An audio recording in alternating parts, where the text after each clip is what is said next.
स्वागत है आप सभी का मैथ विद इनोवेटिव में। आज हमारा टॉपिक है pair of linear equations in two variable. Class 10th में ये चैप्टर 3 है, लेकिन क्लास 9th में ये चैप्टर 4 है। क्लास 9th में थोड़ा सा कम है, वहाँ पे पेयर नहीं है, केवल linear equation in two variable है। आइए पहले समझते हैं कि ये लीनियर इक्वेशन क्या है। अब देखें, यहाँ पे लिखा गया है इक्वेशन। इक्वेशन का मतलब होता है कि लेफ्ट हैंड साइड और राइट हैंड साइड दोनों तरफ इक्वल होना चाहिए। यानी जैसे अगर लिखा गया है x = 10 तो ये इक्वेशन माना जाएगा। इसकी जगह पे x + y = 15 ये भी इक्वेशन माना जाएगा। ऐसे ही अगर लिखा गया हो x² + 2x + 7 = 15 तो ये भी इक्वेशन माना जाएगा। अब अगर ऐसे लिखा दिया जाए कि x² + 2xy + y² + = 28 या 27 तो ये भी इक्वेशन माना जाएगा। अब बात करते हैं लीनियर इक्वेशन की। लीनियर से हमारा मतलब है कि ऐसे नंबर जिनकी पावर 1 हो, यानी यहाँ पे पावर 2 है तो ये लीनियर नहीं होगा, यहाँ भी पावर 2 है तो ये भी लीनियर नहीं होगा। लेकिन x + y = 15 है, यहाँ पर पावर 1 है, यहाँ भी पावर 1 है, यानी ये लीनियर इक्वेशन है। और ये 2 वेरिएबल है तो ये लीनियर इक्वेशन 2 वेरिएबल है। यहाँ पे ये लीनियर इक्वेशन है लेकिन ये 1 वेरिएबल है। अब बात करते हैं पेयर ऑफ लीनियर इक्वेशन की। तो पेयर ऑफ लीनियर इक्वेशन यानी 2 वेरिएबल के ऐसे ही दो नंबर हो, जैसे हमने लिखा है x + y = 15 और x - y = 7। तो ये दोनों ही अगर हम ये एक इक्वेशन माने और इसको भी एक इक्वेशन माने, ये दोनों ही इक्वेशन जो है बोले जाएंगे pair of linear equation in 2 variable. अब इसका स्टैंडर्ड फॉर्म आइए देखते हैं। स्टैंडर्ड फॉर्म होगा a1x + b1y + c1 = 0। Class 9th में स्टैंडर्ड फॉर्म होता था ax + by + c = 0। क्योंकि यहाँ पे अब पेयर में इक्वेशन है, इसलिए हमने a1x + b1y + c1 = 0 ये पहला इक्वेशन अगर माना जाए। तो दूसरा इक्वेशन होगा a2x + b2y + c2 = 0 ये हमारा दूसरा इक्वेशन है। और यही जनरल फॉर्म है पेयर ऑफ लीनियर इक्वेशन का। इसमें हमेशा ध्यान देना है कि a1 और b1 कभी भी 0 नहीं होना चाहिए। यानी हम ऐसे भी कह सकते हैं a1² + b1² ≠ 0। अगर ये 0 हो जाएगा तो लीनियर इक्वेशन रह ही नहीं जाएगा। इसलिए a1² + b1² = 0 नहीं होना चाहिए। ऐसे ही a2² + b2² भी 0 के इक्वल नहीं होना चाहिए। अब आइए बात करें, हम लोगों ने क्लास 9th में इन्हीं एक इक्वेशन से ही ax + by + c से हम लोगों ने ग्राफ ड्रा किया था। अगर कोई इक्वेशन है x + y = 7 और x की वैल्यू 1 और y की वैल्यू 6 है तो बोला जाएगा, देखिए x की वैल्यू 1 + 6 = हो गया 7, यानी दोनों तरफ इक्वेशन करेक्ट है। लेकिन अगर हम x की वैल्यू 2 और y की वैल्यू 7 ले लें तो क्या होगा, x की जगह पे 2 रखें, y की जगह पे 7 तो 2 + 7 ≠ 7, यानी ये इक्वल नहीं है। तो हम कह सकते हैं 2 and 7 is not a solution of this equation। 2 and 7 is not the solution of this equation। यानी अगर हम कोई लाइन ड्रा किया जाए, कोई ग्राफ अगर हम ड्रा करें तो जो है जो x की वैल्यू 1 और y की वैल्यू 6 है, या जो लाइन हमारी बनेगी उस पे ये जो है जितने भी पॉइंट होंगे वो सब सोल्यूशन होंगे इस इक्वेशन के।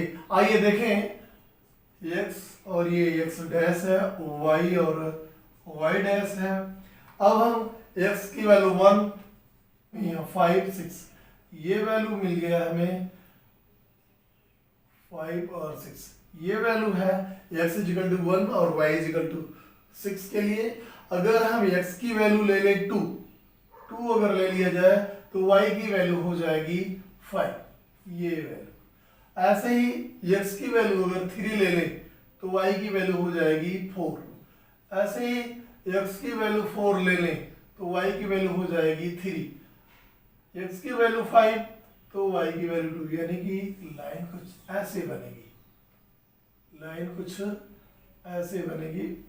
और ये जितने भी पॉइंट हैं ये सब सॉल्यूशन है x plus Y is equal to 7 की।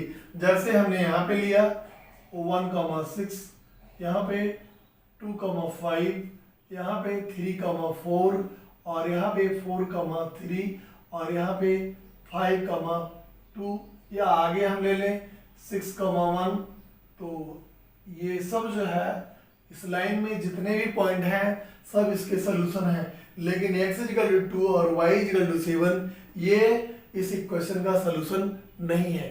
अब आइए सीखते हैं दो इक्वेशन से कैसे लाइन ड्रा किया जाएगा। प्लस 2y इजिकल टू 4 और दूसरा ले लिया है 2x plus 4y is equal to 8।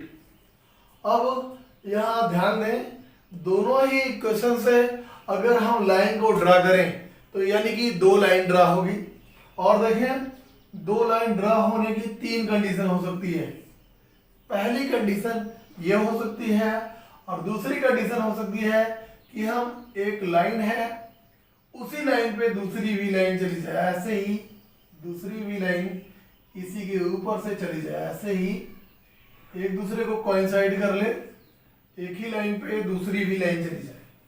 तीसरी कंडीशन हो सकती है एक लाइन ऐसे जा रही है दूसरी लाइन ऐसे, यानी एक दूसरे को इंटरसेक्ट कर सकती है एक लाइन, एक दूसरे के पैरेलल हो सकती है, या दोनों ही लाइन एक दूसरे पे कोइंसाइड कर सकती है। ये तीन कंडीशन बन रही है। आइए सीखें कि ये तीन कंडीशन कब कब बनती है। पहले कुछ एग्जाम्पल लेकर के समझते हैं। ये question, Romila went to a stationery shop and purchased 2 pencils and 3 erasers for ₹9. Her friend Sonali saw the new variety of pencil and eraser with Romila, and she also bought 4 pencils and 6 erasers of the same kind for ₹18. Represent this situation algebraically and graphically. Question में कह रहा है कि पहले इसका एक equation बनाइए और इसका ग्राफ ड्रा करिए। तो आइए सीखते हैं। सबसे पहले तो मान लेंगे let cost of one pencil be ₹X and cost of one eraser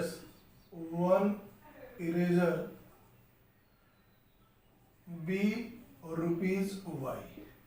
हमने पेंसिल की कास्ट X और इरेजर की कास्ट Y मान लिया है। ध्यान दें, तो 2 पेंसिल लिया है रोमिला ने, तो 2 पेंसिल यानी 2X प्लस 3 इरेजर तो 3Y और इजिकल टू हो जाएगा 9। ये हमारा पहला इक्वेशन बन गया। अब बाद में सोनाली ने भी 4 पेंसिल लिया और 6 इरेजर, तो 4 पेंसिल यानी 4X plus 6Y is equal to 18। ये हमारा दूसरा इक्वेशन है। ये एल्जेब्रिकली रिप्रेजेंट किया जा चुका है। अब इससे ग्राफ कैसे बनाएंगे ये आइए सीखते हैं। ग्राफ के लिए सबसे पहले हमें लाइन ड्रा करना पड़ेगा, y डैश y और यहाँ पे x और x डैश। अब हम 2x plus 3y is equal to 9 से वैल्यू लेते हैं। देखें, अगर हम 3y को ऐसे रख दें 3y, तो 2x उधर जाएगा यानी 9 माइनस 2x, या y इजिकल टू हो जाएगा 9 माइनस 2x/3। अब x की वैल्यू रख करके देखते हैं, x और y की वैल्यू देखिए, x और y, अगर हम x की वैल्यू को 0 रख दें, x की वैल्यू 0, तो देखें तो 9/3 हो जाएगा, यानी y की वैल्यू आएगा 3। ऐसे ही अगर हम y की वैल्यू को यहाँ पे 0 रख दें, y की वैल्यू 0 रख दिया तो 3 इंटू 0 0 हो जाएगा, 9 माइनस 2x आ जाएगा, x की वैल्यू हो जाएगा 4.5। एक कोई और वैल्यू देख लेते हैं, एक वैल्यू और, अगर हम x की वैल्यू को ले लें 3, x की वैल्यू ले लिया जाए 3, तो क्या हो जाएगा, 3 2 जा 6 और 9 में से 6 जाएगा 3 आएगा, यानी 3/3 ये हो जाएगा 1। एक हमारा जो है बॉक्स बन गया है। अब इससे हम पॉइंट ढूंढते हैं। आइए देखें, x मैक्सिमम 4.5 तक है, y है 3, तो यहाँ पे देखें 1 2 3 4 5, तो 4.5 ये पॉइंट हो जाएगा। और ऐसे ही y की वैल्यू 1 2 3 1 2 3, तो y की वैल्यू मैक्सिमम है 3। देखें यहाँ पे पॉइंट है 3। अब देखें x की वैल्यू 0 है, y की वैल्यू 3, यानी ये पॉइंट मिलेगा यहाँ पे। इसके बाद में y की वैल्यू 0 है, x की वैल्यू है 4.5, ये यहाँ पे मिलेगा। हमने इस लाइन को जोड़ दिया। अब x की वैल्यू 3 और y की वैल्यू 1 अपने आप यहाँ पे देखें ये मिल रहा है। ऐसे ही अब 4x + 6y = 18 से अगर हम ड्रा करें लाइन, तो क्या होगा, x और y। अब अगर हम y की वैल्यू यहाँ 0 मान लें, y की वैल्यू 0 रख दें, तो 4x = 18, यानी x की वैल्यू आ जाएगा 4.5। अब अगर x को अगर हम 0 मान लें तो 6y = 18, यानी कि y = हो जाएगा 3। और फिर से अगर हम ग्राफ ड्रा करें, x की वैल्यू 0 y की वैल्यू 3, यही पॉइंट मिलेगा। x की वैल्यू 4.5 y की वैल्यू 0, यानी कि ये कंडीशन हो रही है कि दोनों ही लाइन एक दूसरे के ऊपर से ही जा रही हैं। तो ये हमारा ग्राफ है इस क्वेश्चन के लिए। आइए देखें दूसरे तरीके से कैसे ग्राफ बनेगा किसी और क्वेश्चन में। आइए देखें, एक्सरसाइज 3.1 है ये।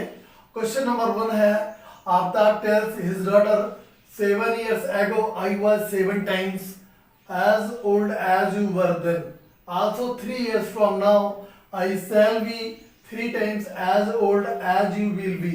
Represent this situation algebraically and graphically. तो सबसे पहले अगर ऐसी कंडीशन दिया गया हो तो हम मानते हैं उनकी प्रेजेंट एज। तो लेट आफ्ताब की मान रहे हैं हम, Aftab present age be x years. हमने माना कि आफ्ताब की प्रेजेंट एज x ईयर्स है, तो and his daughter's present age be y years। अब सबसे पहले हमें एल्जेब्रिकली इसको बनाना है।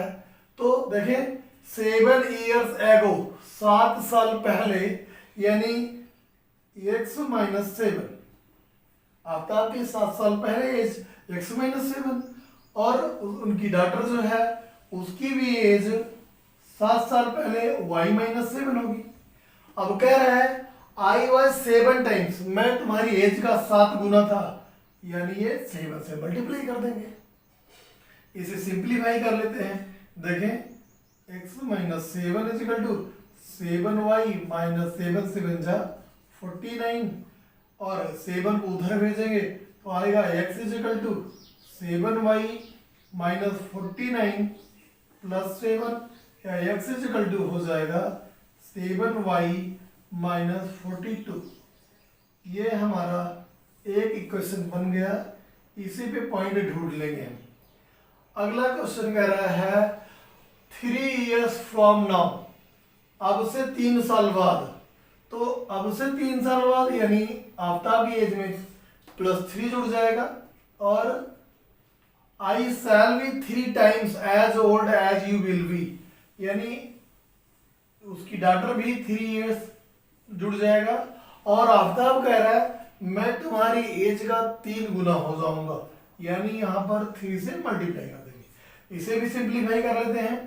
देखें x plus 3 is equal to होगा 3y प्लस 9, या 3 इधर जाएगा तो 9 में से 3 जाएगा 6 हो जाएगा, यानी x इज इक्वल टू आया 3y प्लस 6। ये दूसरा इक्वेशन बन गया है। अब इसी पे हम x और y की वैल्यू ढूंढेंगे। देखें पहले यहां से देख लें x और y। अगर हम y को 0 रख दें, y को यहाँ पे 0 मान ले, तो x की वैल्यू आ रहा है 6। और अगर हम x की वैल्यू को 0 मान लें, ये 3y प्लस 6 इजिकल टू 0, तो 3y इजिकल टू हो जाएगा -6, यानी y इजिकल टू -6/3, यानी y की वैल्यू आएगा -2 और x की वैल्यू जो हमने माना है 0। अब यहां से देखें, अगर हम बॉक्स बना लें,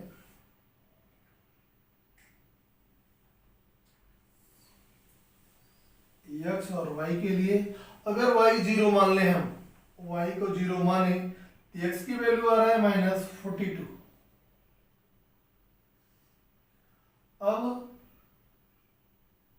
अगर हम x को 0 मान लें, x को 0 मान लिया हमने, तो 7y इजिकल टू 42, यानी कि y इजिकल टू आ जाएगा 6। अब हमें क्या चाहिए? हमें चाहिए इन दोनों में से ही कोई एक ऐसी वैल्यू रखें जो दोनों में ही कॉमन हो। तो आइए देखते हैं कि ऐसी कौन सी वैल्यू हो सकती है जो कॉमन होगी। अगर हम y की वैल्यू को 12 रखें, y की वैल्यू हमने रख दिया 12, देख लीजिए x is equal to 3 into 12 plus 6, तो 12 3 या 36 प्लस 6 आया 42, x की वैल्यू आ रहा है 42। अब यही वैल्यू चेक करते हैं क्या इसमें भी कॉमन आ रहा है या नहीं। हम x की वैल्यू को फिर से यहाँ पे y की वैल्यू 12 रखते हैं। अगर y की वैल्यू 12 रख दे तो 12 से बन जा 84, 84 से तो 42 जाएगा, यानी x की वैल्यू यहाँ भी 42 आ रहा है। और हमने ऐसा क्यों किया? दोनों में ही कॉमन वैल्यू 42 12 42 12 इसलिए हमने लिया क्योंकि ये जब हम लाइन ड्रा करेंगे तो ये इसी पॉइंट पे दोनों को एक दूसरे को कट करेंगी, यानी 42 और 12 ही हमारा आंसर भी होगा। आइए ग्राफ ड्रा करके सीखते हैं। देखें y और y डैश, इधर भी ऐसे x और x डैश। अब देख ले, हम लेते हैं इसे 6 मानते हैं, 6 2 12 18 24। ग्राफ को अपने हिसाब से बना लिया है। अब देखें x की वैल्यू -42 भी है, तो -42 के लिए तो हमें कहीं इधर आना पड़ेगा। चलो देखते हैं, -6 -12 -18 -24 -30 ऐसे कुछ कहीं पे आएगा पॉइंट हमारा। तो देखते हैं x की वैल्यू 6 और y की वैल्यू 0, ये एक पॉइंट ये मिला। दूसरा है 0, -2, तो ये हम मान लेते हैं ये हमारा -2 है, -2 -4 -6। और इसके बाद में 42 और 12, 42 x की वैल्यू 42 और y की वैल्यू 12, यानी कि ये पॉइंटर कहीं यहाँ पे मिलना चाहिए।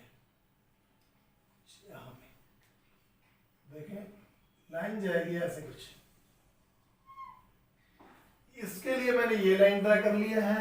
अब इसके लिए देखें x की वैल्यू -42, तो ये कहीं पे यहाँ पे आएगा, ऐसे मान लेते हैं यहाँ पे कहीं पे पॉइंट बनेगा, और फिर दूसरा 0 और 6 यानी ये पॉइंट बनेगा, तीसरा पॉइंट यही है यानी ऐसे कुछ जाएगा, ये पॉइंट ऐसे ड्रा होगा, यानी दोनों का इंटरसेक्शन पॉइंट होगा 42, 12।